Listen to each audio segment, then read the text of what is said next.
for organizing this timely event, which is being attended by some of the best experts in the arena of international relations. I can see Mr. Inamul Haq, the Chairman Board of Governors. I can see Jalil Abbas Jalani Saab, so many former NSA. So I think this is the very timely event, and I must compliment.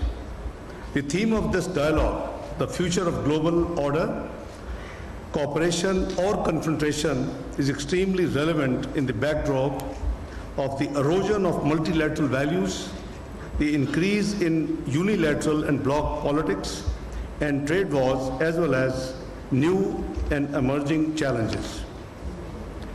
Ladies and gentlemen, in my recent statements on multilateral forums, including UN Security Council, I have repeatedly warned that humanity is facing unprecedented challenges that threaten to disrupt global peace, security, and development.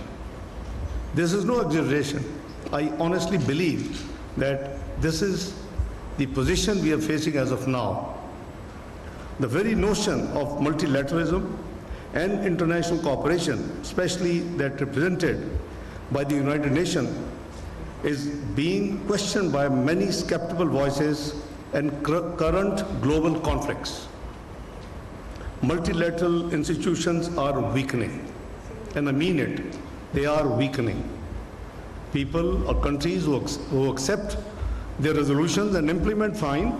Those who don't, still, there is hardly any mechanism where meaningful action can be taken against them. The UN Security Council remains deadlocked by political divisions. There is a strong perception, backed by the examples of Palestine and Jammu and Kashmir, that the Security Council is failing to fulfill its primary responsibility to maintain international peace and security. Global and even domestic economic inequalities are deepening owing to the inherent deficiencies in the global financial architecture. Ladies and gentlemen, debt distress has overtaken more than 100 countries, negatively impacting the achievement of the Sustainable Development Goals, which the UN has been eyeing for years now. Developing countries like Pakistan continue to face the brunt of climate change and crisis, despite contributing negligible in the emissions, but we remain one of the top 10 most vulnerable countries on the globe. Ladies and gentlemen, in this backdrop, cooperation, not confrontation, should be the hallmark of our international approach. That is why Pakistan remains a firm believer in the enduring relevance and importance of multilateralism. As the world's most representative multilateral institution, the United Nations uniquely placed to address global challenges. We support the need for the universal and consistent adherence to the fundamental principles of the UN Charter, including the self-determination of people, non-use or threat of use, and the pacific settlement of disputes. After years, the unanimous adoption of Resolution 2788 during Pakistan's presidency of the UN Security Council, which I chaired in July earlier this year, demonstrates Pakistan's commitment to multilateralism and the peaceful settlement of disputes, respect for the UN Charter, and effective implementation of Security Council resolutions. Excellencies, ladies and gentlemen, we must strengthen multilateral institutions, especially the UN, while adapting them to address contemporary and future challenges. During Pakistan's presidency, we also held a debate as to strengthening of the bond between UN and OIC, which is the second largest multilateral fora on the globe. It is hard to imagine a world without such institutions. In the same spirit, Pakistan remains supportive of other initiatives aimed at increasing multilateral cooperation, including the Global Governance Initiative of President Xi of China, to which Pakistan is a signatory, which seeks to make the global governance system more responsive to the needs of developing countries and to address the common challenges. Excellencies, ladies and gentlemen, to strengthen multilateralism, all states, small or large, must accept and respect the principles of UN Charter and international law.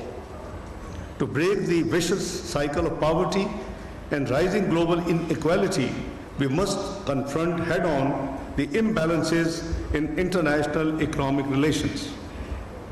Neither the SDGs nor climate goals can be achieved without international cooperation and strict implementation mechanism.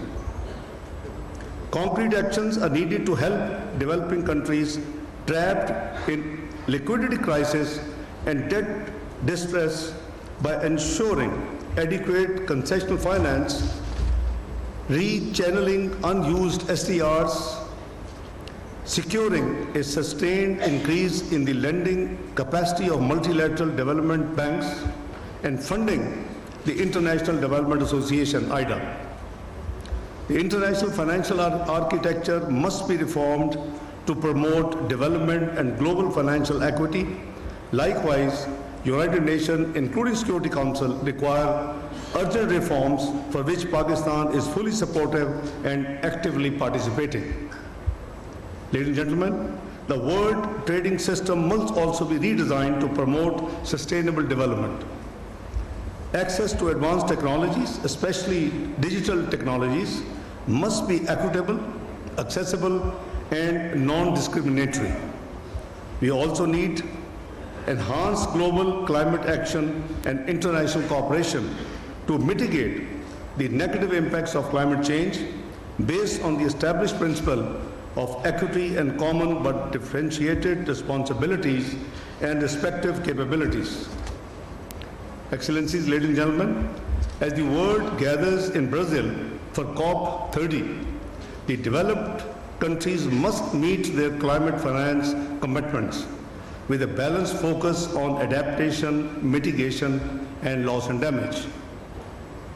I'm happy to note that the 6th Mergala Dialogue will focus on many of these issues, including the need for greater regional connectivity. Located at the crossroads of South Asia, Central Asia, and the Middle East, Pakistan is endowed with rich mineral and natural resources and human resources and enormous economic potential. I could see a slide there, a board which is indicating Pakistan has copper, lithium, and other rare earth materials. I think this is very meaningful. We are determined to enhance regional connectivity and increase bilateral and multilateral development partners for socio-economic uplift. We remain determined to capitalize on these inherent advantages for the prosperity and betterment of our people and our region by prioritizing geoeconomics as one of the cardinal pillars of our engagement with international partners. We remain open to engaging with all partners and institutions to achieve the desired goals. I hope that the discussions at this forum will also help us explore new pathways for cooperation towards a more peaceful, stable, and prosperous future. Ladies and gentlemen, I conclude by wishing you all a very engaging and productive time during the course of this dialogue. Have a very good day, and thank you. Pakistan Zindabad. Islamabad में मार्गला dialogue 2025 की तकरीब जारी है और अब से कुछ देर पहले नायब वज़ीर आज़म और वज़ीर ख़ारजा इसहाक़ डार तकरीब से खिताब कर रहे थे। उन्होंने कहा कि आलमी इदारे कमज़ोर होते जा रहे हैं। इंसानियत को आज कई पेचीदा चैलेंजेस का सामना है। आपको बताते चलें, नायब वज़ीर आज़म और वज़ीर ख़ारजा इसहाक़ डार ने तकरीब से खिताब में मज़ीद कहा कि पाकिस्तान को संगीन मौसमियाती हालात का सामना है। इसके अलावा उन्होंने मुल्क में जारी और बैनुल अक़वामी सतह पर जो मसाइल जारी हैं उनसे मुतालिक भी गुफ्तगू की। उनका कहना था کہ اس مکالمے کو موضوع بنانا ایک اہم مقصد ہے۔ انسانیت کو آج کئی طرح کے پیچیدہ چیلنجز درپیش ہیں۔ اسحاق ڈار نے مزید کہا کہ سلامتی کونسل سیاسی وجوہات کے باعث بدستور تعطل کا شکار ہے۔ سلامتی کونسل عالمی امن و استحکام کی بنیادی ذمہ داری پوری کرنے میں ناکام ہو چکی۔ عالمی ادارے کمزور ہوتے جا رہے ہیں اور دنیا بھر کو مختلف چیلنجز کا سامنا ہے۔ اس کے علاوہ انہوں نے پاکستان میں موسمیاتی تبدیلیوں سے متعلق بھی گفتگو کی ہے۔ کاربن اخراج میں معمولی حصہ ہونے کے باوجود پاکستان موسمیاتی تبدیلی سے سب سے زیادہ متاثر ہو رہا ہے۔ اسلام آباد میں مارگلا ڈائیلاگ 2025 کا انعقاد کیا گیا ہے، جس کی افتتاحی تقریب جاری ہے اور نائب وزیر اعظم و وزیر خارجہ اسحاق ڈار اب سے کچھ دیر پہلے تقریب سے خطاب کر رہے تھے۔